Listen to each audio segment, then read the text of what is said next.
Where are they? Margaret's shrill voice cut through my office like a knife, making me jump in my chair. My ex-mother-in-law stood in the doorway, her perfectly manicured hands clutching a manila envelope, her face twisted with rage. Behind her, my ex-husband's sister, Amanda, looked equally furious. Where are who? I asked, trying to keep my voice steady as I gestured for my assistant to hold my calls. After 5 years of peace following my divorce from their precious David, I hadn't expected to see any of the Henderson family again. Don't play dumb with us, Victoria, Margaret spat, storming toward my desk. Our grandchildren, David's children. The ones you've been hiding from us for the past 6 years. I felt my jaw drop. What children? David and I never had kids. Amanda stepped forward, yanking photos from the envelope her mother held. She slapped them onto my desk, scattering my carefully organized case files. These children, Victoria, stop lying. My hands trembled as I picked up the first photo. It showed 2 children, a boy and a girl, maybe 5 or 6 years old, playing in what looked like a backyard. They had dark hair like mine, and something about their features did remind me of David. But I'd never seen them before in my life. I don't understand, I said, looking up at their expectant faces. These aren't my children. David and I tried for years, remember? That's part of why we divorced.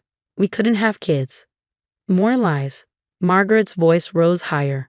We have proof, medical records showing you were pregnant, birth certificates, school records. Everything. My head spun. This had to be some kind of sick joke. I'd never been pregnant, never given birth. The fertility treatments we tried had all failed. It was one of the many things David had held against me when he left. Get out, I said firmly, standing up. I don't know what kind of game you're playing, but I want you out of my office right now. Or what? Amanda sneered. You'll hide these kids somewhere else. Move them to another state like you did last time? Last time? What are you talking about? My voice cracked. I've never moved any children anywhere. I don't have children. Margaret pulled out her phone. We're calling our lawyer. We have rights as grandparents. You can't keep them from us forever. I grabbed my own phone, hands shaking as I pulled up my lawyer's number. Sarah had handled my divorce and knew everything about my marriage to David. She'd know how to deal with this insanity. Fine, I said, pressing the call button. Let's get lawyers involved, because I can prove I've never had children. As I waited for Sarah to answer, Margaret pulled out more photos. These showed the same children at what appeared to be a birthday party, then at a beach, then in front of a Christmas tree. In each one, they looked happy, healthy, and completely unfamiliar to me. Sarah, I said when she picked up, trying to keep my voice from shaking, I need you to come to my office right now. My ex-husband's family is here claiming I have children I've been hiding. They have photos and supposedly documents. There was a pause on the other end. Don't say anything else, Sarah replied, her tone sharp. I'll be there in 15 minutes. Don't let them leave. Margaret was still ranting about grandparents' rights and legal action when my assistant, Jackie, poked her head in. Victoria? There's a man here asking about the children, too. He says he's a private investigator hired by Mr. Henderson. My stomach dropped. David was behind this. But why? What could he possibly gain from this elaborate charade?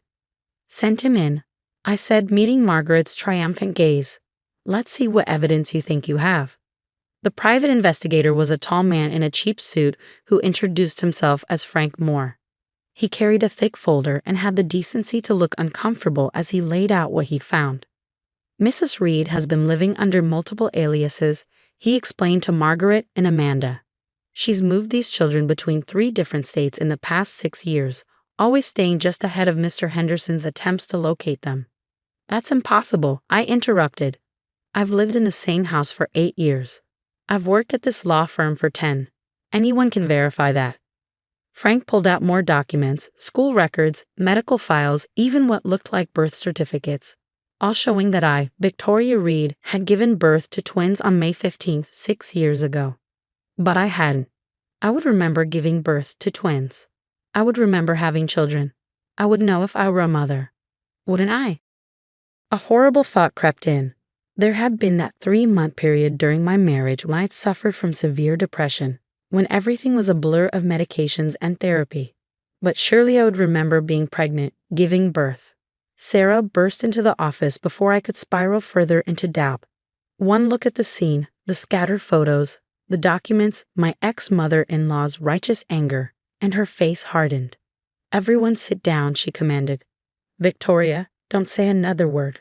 Mr. Moore, I'm going to need to see every single document you have, and I want to know exactly who hired you and when." As Sarah took control of the situation, I stared at the photos of the children who were supposedly mine. Their dark hair, their familiar features, the way the little girl's nose crinkled when she smiled, just like David's did. But they weren't mine. They couldn't be. Could they? The next morning, I sat in Sarah's office, staring at the pile of documents spread across her desk. After clearing everyone out yesterday, she'd spent hours examining every piece of evidence the private investigator had brought. "These are good forgeries," she said, holding up one of the birth certificates. "Really good. But they are forgeries. Look at the hospital name, Mercy General in Portland. That hospital closed in 2015, a year before these certificates were supposedly issued." I let out a breath I hadn't realized I was holding. "So I'm not crazy. Those aren't my children." "No," Sarah confirmed, "but someone went to a lot of trouble to make it look like they are. The question is why." I picked up one of the photos, studying the children's faces. They do look like they could be mine and David's. The timing would be right if I had been pregnant when he claimed I was emotionally unstable. Sarah's eyes narrowed. "Victoria, I need you to be completely honest with me. Is there any possibility, any at all, that you could have had children during that period?" "No," I said firmly. "I was depressed, yes." The fertility treatments had failed again. David was already pulling away. But I wasn't so far gone that I wouldn't remember being pregnant, having children. "Okay." Sarah started organizing the documents into neat piles. "Then we need to figure out who these children really are and why your ex-husband's family is so convinced they're yours." Just then, Sarah's phone buzzed. She glanced at it, her expression turning grim. "Speaking of David, he just filed for an emergency custody hearing. He's claiming you kidnapped his children 6 years ago, and he's only now located them." "What?" I stood up, my hands shaking. "He can't do that. There are no children to have custody of." "Sit down," Sarah said firmly. "This is good. It means we can get him under oath, make him explain where these supposedly missing children have been all this time." I sank back into my chair, my mind racing. But what if he actually has children somewhere? What if he had them with someone else while we were still married? Sarah's eyes lit up. That's actually a very interesting theory. Give me a minute." She turned to her computer, fingers flying over the keyboard. After a few minutes, she sat back with a satisfied smile. "Got it. Meet Emily Carson, pediatric nurse at County General. Started working there 7 years ago, right around the time you and David were going through fertility treatments." She turned the screen toward me, showing a social media profile. My heart stopped. There was Emily, a pretty blonde woman, standing with 2 dark-haired children, the same children from the photos. "Those are her kids," I whispered. "But why would David?" "Because 6 years ago," Sarah continued, scrolling through Emily's profile. "She filed a paternity suit against a prominent local businessman who she claimed was the father of her twins. The case was sealed, but given the timing, David," I finished. "He got her pregnant while we were trying to have children, while I was going through fertility treatments." The pieces started falling into place. The timing of my emotional breakdown, David's insistence that I had been pregnant but blocked it out, his family's genuine belief that these children were mine. "He's been lying to everyone," I said, my voice shaking with anger now. "He told his family I was the mother to cover up his affair, and now that Emily's gone public, now he needs to maintain the lie." Sarah finished. "Or his whole story falls apart. But he made one crucial mistake." "What's that?" Sarah held up the forged birth certificate again. "He listed you as the mother but kept Emily's original choice of names for the twins, James and Lily Carson, not Henderson or Reed." She started gathering the documents into a folder. "The emergency hearing is tomorrow morning. I think it's time we invited Emily Carson to tell her side of the story." I stared at the photo of the children, David's children, but not mine. Never mind. His family really doesn't know. Do they?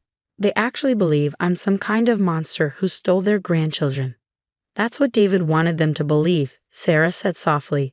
"It was easier than admitting the truth." Well, I stood up, straightening my shoulders. Let's see how they handle the truth now. As I left Sarah's office, my phone buzzed with a text from Margaret. We're praying you'll do the right thing and bring our grandchildren home. I saved the message. Tomorrow, they'd learn exactly what the right thing was, and it wasn't what they expected. Looking at Emily's photo again, I felt a strange mix of emotions. These children, who could have been mine in another life, were innocent in all this. They deserved to know their family, their real story. And tomorrow, one way or another, the truth would come out. I just hoped they were ready for it. The courtroom was packed the next morning. David sat at the plaintiff's table, wearing the same self-righteous expression I remembered from our divorce. Margaret and Amanda sat directly behind him, shooting daggers at me with their eyes. Sarah had positioned me perfectly, just close enough to Emily Carson that when she walked in with the twins, David's face went completely white. "What is she doing here?"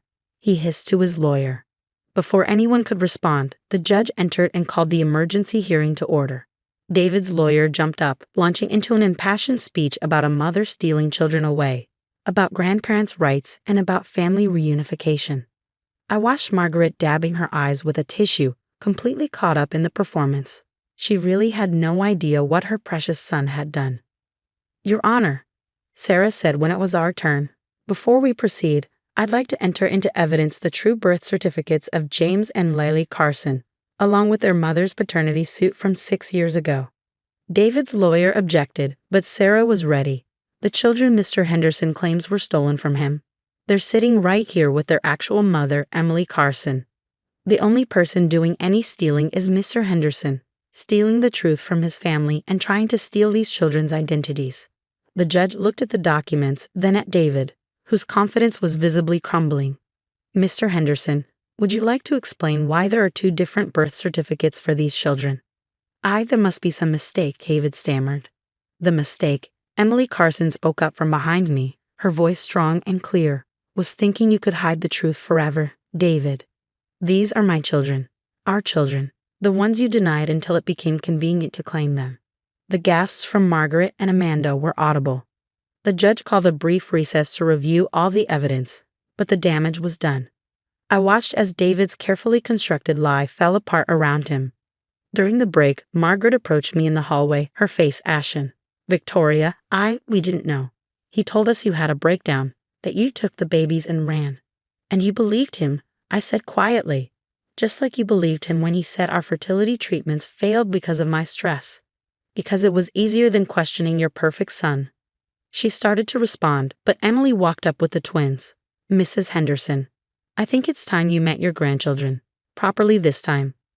I slipped away as Margaret faced the reality of what her son had done. The tears in her eyes were different now, shame and regret replacing righteous anger. Back in the courtroom, the judge's ruling was swift and decisive.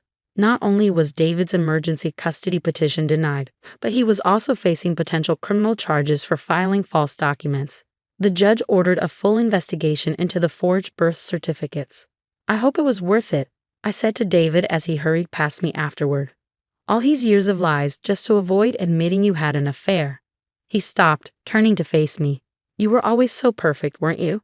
The successful lawyer, the victim. You have no idea what it's like, disappointing everyone." "No," I cut him off.